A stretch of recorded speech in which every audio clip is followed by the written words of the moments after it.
So let's talk about the connection between German intelligence and the rise of German nationalism, how the two coincide.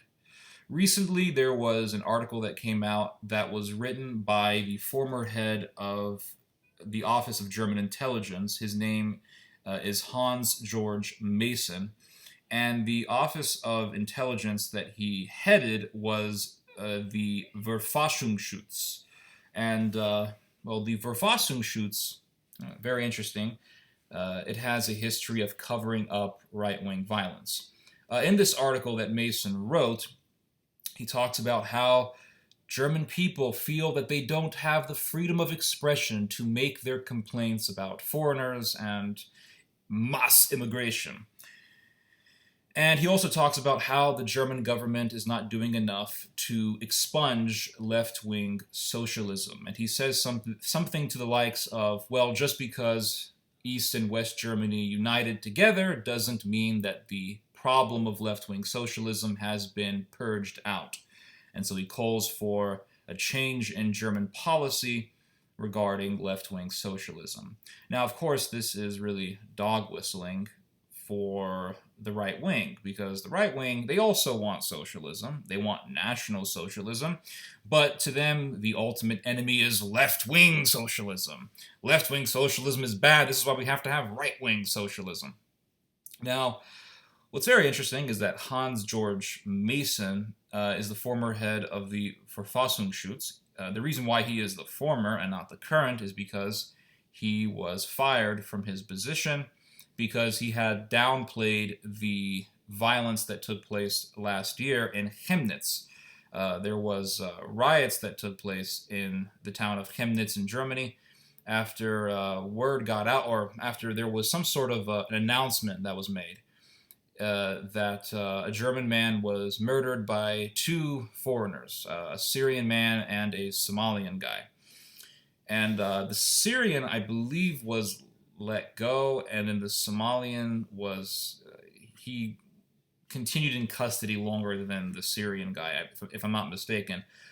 The death was investigated as manslaughter and not as murder, but regardless of that, somehow word got out about the ethnic identities of the two men, which isn't supposed to happen. That information got leaked out somehow. I lead on the I lean on the idea that there was some sort of a conspiracy that took place to rile up the masses, because, well, Western Europe does have a history of trying to rile up nationalism, and so this wouldn't really surprise me if this were indeed the case. But anyway, there was a lot of violence that took place in Chemnitz, and in fact, there was violence that was done against foreigners, and there was one situation in which neo-Nazis attacked a Jewish restaurant, and they were throwing rocks at the restaurant, and they were saying things like, get out of Germany, you Jewish swine. Regardless of all of this, Mr. Mason said, I don't think that there really was violence being done against foreigners. And there was actually a video that came out showing neo-Nazis chasing a refugee. And he said, well, I don't really think that this video is real. I think it's fake. And he said this in an interview with Bild, which is a very reputable, very famous, I'm not sure how, well, yeah, it's a very famous newspaper in Germany, although I think it is known for sensationalism in some regards. Nonetheless, it caused quite an outrage in Germany, and it also caused a lot of praise for Mr. Mason. The right wing said, oh, Mr. Mason is our hero, and the left wing said Mr. Mason is evil for saying these things because he is denying a very dark and moribund reality. Mason came out and said, well, I was misunderstood, and I was not questioning the content of the video, but I was only questioning the interpretation that some people had. And of course, this is a perfect example of being deliberately ambiguous and misleading, because in Germany, when somebody is interviewed, they tell the journalist, they tell the interviewer which lines they can publish and which lines they cannot publish. they permit which lines are published. And so the fact is that he allowed for those he likely allowed for those lines to be published. And then, so he expressed his doubt, but then he cried foul when people reacted to his doubt. And it's almost like he wanted this outrage to be sparked. He wanted this strategy of tension. That's what it seems like to me. Um, Now, the Office of Intelligence that he served is the Verfassungsschutz. Now, this Office of Intelligence has a history of trying to cover up right-wing violence. The example of this is that of the National Socialist underground violence that took place between the years 2001 and 2007, in which there was a series of murders that took place against minorities, mainly Turks, but these terrorists also murdered a Greek immigrant, and I believe they also murdered a police officer. The murderers were Uwe Mundlos, Uwe Bonhart, and Beat Schape. I'm not sure how you pronounce that. Schape, I think it is.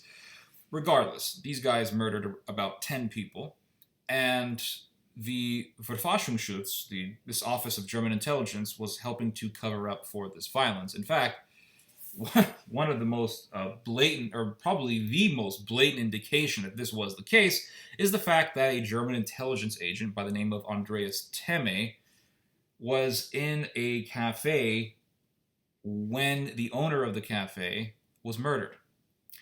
And the body of the owner, his name was Halit Yozgat, he's a Turkish guy. The body of the owner was laying behind the register. There was blood on the counter, and Andreas Temme walks to the register, drops his money, and just walks away. And then he claims, well, I never saw the blood, I never saw the body. But he was there when the murder happened. He didn't hear the gunshot, he didn't see any of the violence, didn't see the blood on the counter. It later turned out that this Temme guy is a Nazi. In fact, he is such a Nazi that he was given the nickname Little Adolf. There's a lot of this kind of stuff going on in Germany, and if you look at German intelligence, if you look within the layers of power of the German military and German intelligence, the police, you will find that there are a substantial amount of Nazis. Germany has a Nazi problem, and in the last couple of years, there has been a lot of news being made about the fact that you have a lot of Nazis in certain military units, how you have Nazis within the special forces, German intelligence, the whole military and intelligence apparatus. It's pretty dark. And last year it was revealed that there was a big paramilitary group in Germany called UNITA, and UNITA was headed by an employee for German intelligence, and they were members of the military special forces, they were members of the police that were in this paramilitary, and they were getting prepared for the end of the world. They were getting prepared for a day in which they would murder left-wingers and politicians that they didn't like. And they were preparing for a huge disaster in the country. They were, in fact, called preppers. German intelligence was later questioned, why didn't they do anything about this? Angela Merkel's administration was questioned, why didn't they do anything to reveal this, to stop this? So you have a paramilitary group, and it's a very secretive paramilitary group. They were involved in weird rituals where they would have like torchlight processions. In fact, the founder was a Freemason. So these guys were like the Templars. They were like Andreas Breivik or the Christchurch shooter in New Zealand, modeling themselves after the Freemasons. And the Freemasons modeled themselves after the Templars of the Middle Ages, the occult Templars.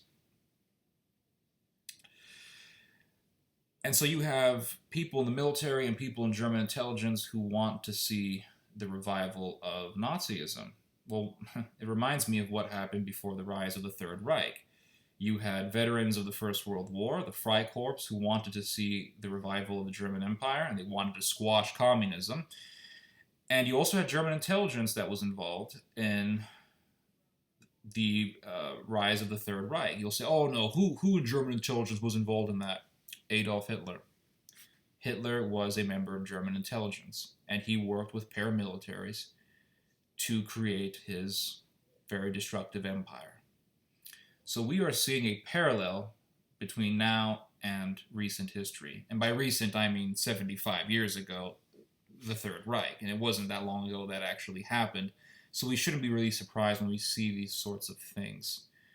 And sometimes I think that the most disturbing aspect of talking about this subject is the fact that people act as though history doesn't repeat itself.